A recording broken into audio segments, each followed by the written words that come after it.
slim, l-imser nkunu qegħdin niltaqgħu ma' familja li adottat kelb ukoll li kien passat daqshekk sabiħ u l jgħix ma' din il-familja li taw Charles jeħra għal-ħajja u għandi l-Mark u għandi l-Eliza u għandi l-Ollie u fakkarni x'isimha Billy. Hello. Mela, Ollie kien kelb li kien stray. Kien hemm xi ħadd li beda jibatilna il-filmati tiegħu jiġri barra.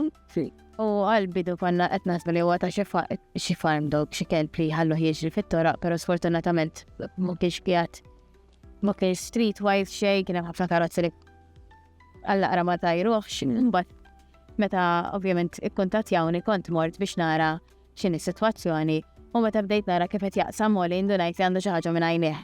Għaliex kif tipprova tħares li il-karozza tkun ġejja l-qudiem ma jindunax mill-ewwel u jersaq postijiet ma jagħmlux sens u bdejt ngħid imma dan il-kelb għandu xi ħaġa, dan il-kelb għandu xi ħaġa u beda jimxi mkaxkar ukoll.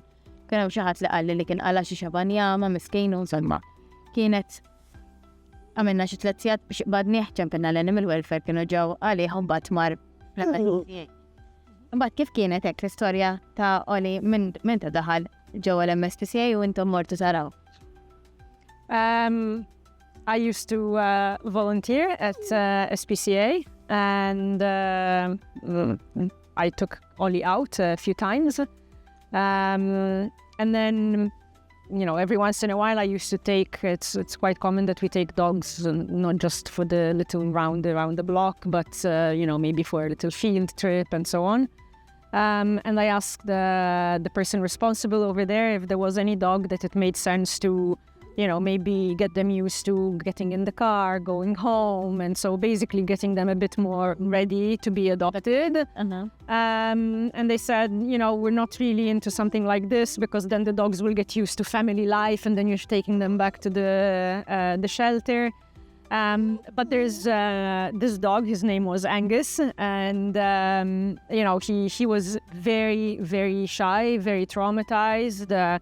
I remember when we had to put his harness on, he would just plop on the ground and 2 people had to come in and put the harness on him. So with him, it was a special case, and they thought that it would be really beneficial for him to sort of get out of his shell and become more confident and, you know, learn these things. And so, you know, I started taking him 3 times a week home and then during the day, and then taking him back at the shelter in the afternoon. And we are what you would call a foster fail. So we fell in love with him. And yeah, I mean, our main concern was, given his vision, you know, issues, that he would find it hard to be in our home because we have a lot of stairs. It's quite a narrow house. And of course, we also have another dog. So we wanted to see that, you know, it would be good for them to be together. But it worked out. And it's amazing how different now he looks. Yes, and how well he adapted. I mean, honestly, sometimes we don't even know that he's completely blind in one eye. And the other is, you know, partial vision. Yeah. So... Jider kalm ħafna jiġifieri jider li s-satilja sew issa. Mark, hekk xi tgħidilna dwaru? Jien konxettiku ħafna. Jiġifieri jien għandi xogħol busy u ovvjament dejjem għadt li jekk ħajkun hemm kelb, kull min ikollu kelb irid ikollu l-ħin għall-kelb, inkella inutli jkollok kelb. U allura konxettiku jekk hux se jirnexxielna, jekk hux se jmur tajjeb ma' Billy, u fil-fatt l-ewwel darba li ġie għamilt minn kollox biex jisni ma naqax għall-affezzjoni li bedajtini, għax ma rridx li ngħid alright irrid nżomm għax kont għadni m'iniex konfer.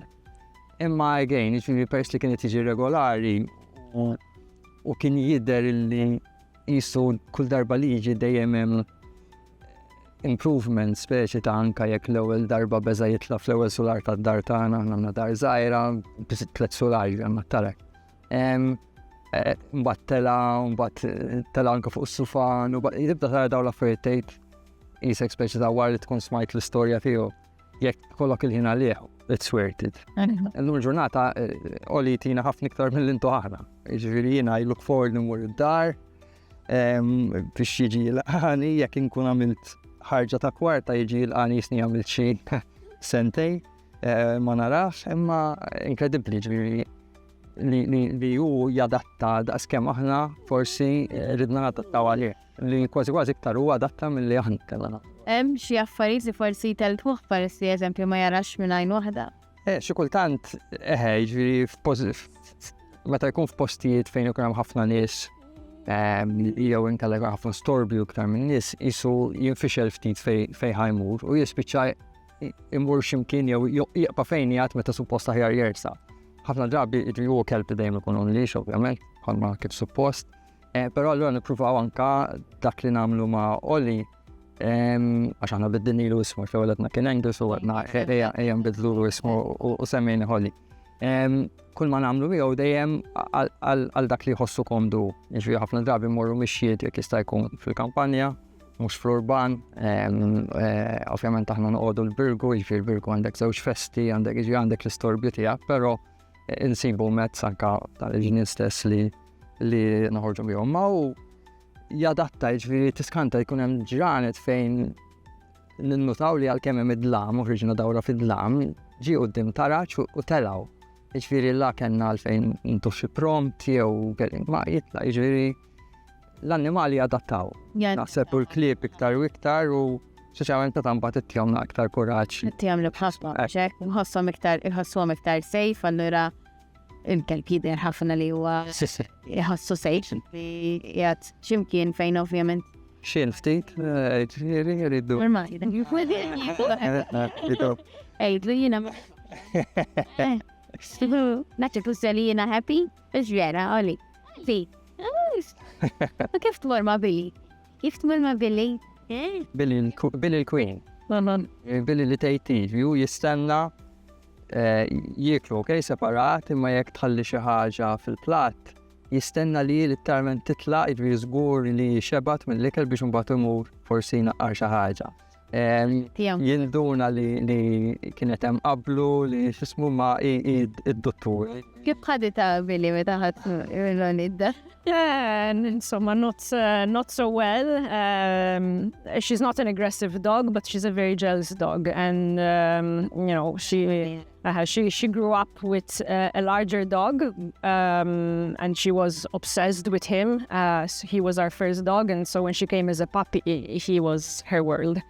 So I thought, for her to have a companion would be nice eventually, but I knew that it would take a while for her to accept another dog. But he's so, sweet and quiet and respectful. He literally he tiptoes around her, and now he's still, he's much more confident. He sleeps on our bed, and he does a lot of things that are quite gutsy for a shy dog. But he's not, overly affectionate. He's still a very timid dog, So, but she is always next to him. I think that now after he's been with us for a year, and I think that around 6 months into the adoption, she started accepting him. And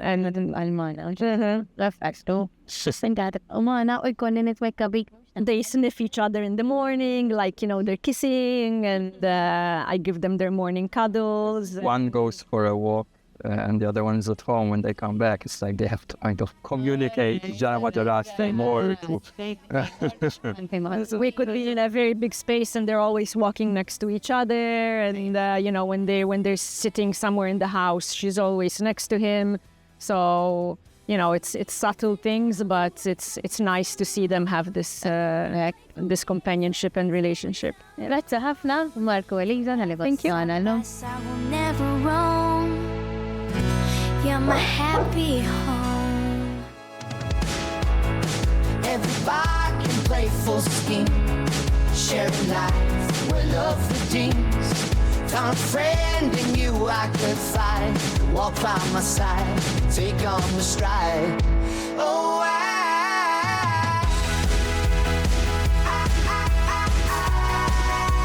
Aħna wasalna għal tmiem il-programm, jina narakom il-ġimgħa d-dieħla. Il-lejla tajba.